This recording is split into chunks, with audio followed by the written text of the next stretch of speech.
Hi, for today for my presentation, I wanted to talk a little bit more about Slack and Kahoot. These definitely can be used in the classroom, and I definitely can use them. First is Kahoot. Kahoot is just an interactive learning. It's just an interactive learning platform, primarily used for creating and playing games. It allows for the teachers and students to create quizzes and make discussions, and the main function of Kahoot is for the kids to be able to be tested and be enhanced in what they're learning, but also to make it a little bit of fun. So it's definitely a good thing. Yes, passes FERPA. Kahoot has its measures in place to ensure that there's no collection of personal data, and that they can't collect their information without consent. There's also an option for kids to use nicknames instead of real names, so this kind of protects their identity, and the statistics can only be viewed by the person who's running the program, which would be the teacher or a school administrator. What and how does this technology function, and how does it align with instructional category and aspect? Kahoot is an online application used for assessment and can be used with any subject. It can be created by teachers and gives the kids an opportunity to compete and also test their understanding. It uses different types of questions like multiple choice, fill in the blank, true or false. So it's really nice because it's like you get instant feedback as a teacher on what kids are missing, what questions, and like the majority of the class missed this question. You can see all of that data, so it's so great. So yes, like I was saying, the assessment is it gives a really simple assessment of where the class is at and also where individuals are at, and it gives it instantly so that the teacher can view, okay, if people are understanding this, if people aren't understanding this. It's really nice.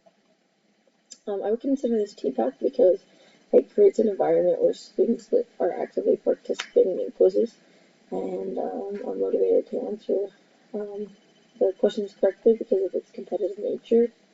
It also uses content knowledge because teachers can use it for different subjects like history and math, and it also allows the teacher to align their pedagogical methods with the content they are teaching. For example, a quiz could be used as a warm-up activity, or it could be used in the mid-lesson, or used at the end of a lesson. So it's very versatile.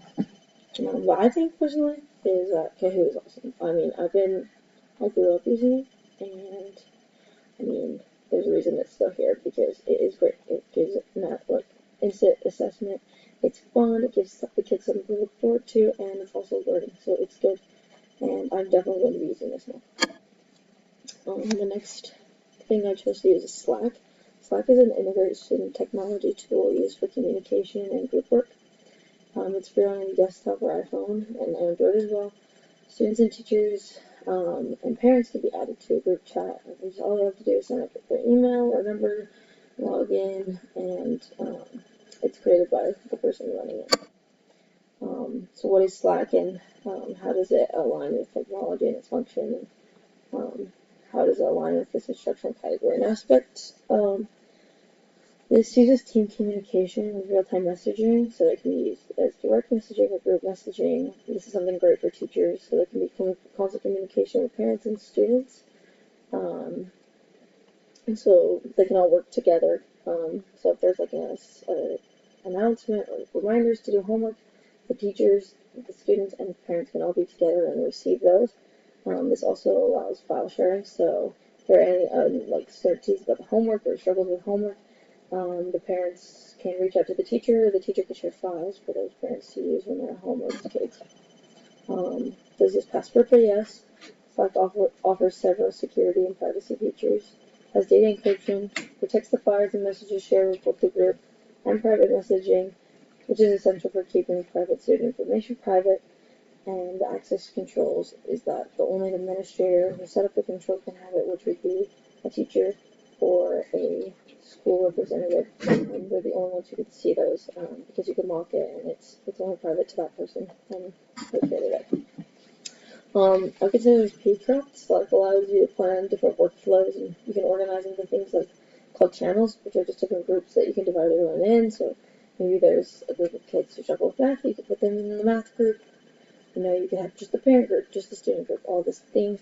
And it helps you collaborate because you can use real-time messaging, file sharing, video sharing, all those things, and you can work together and get instant feedback. And it supports integration platforms like Google or Dropbox, so you can share links together, communicate. So, well, I think Slack is great. I actually use this for a lot of group chats in like college and like with my board and stuff because it's a great way to communicate to a big group of people and like also to have direct messaging. So I think it's a great thing for parents and students and teachers to all be able to communicate. I think there's a lot of like issues with like kids coming home not doing their homework and their parents can't help them. So it's like a nice and easy way for kids or for the teacher to share like links and stuff, and it can like give the teacher like a way to be like, oh, here's a reminder to do this, or just like announcements and stuff, until like the parents and the students are all on the same bit. I definitely think that it is great. I think I'll be using this in my class for sure. Just both of these, I think, are just great uses of technology, and I can't wait to use them in my class.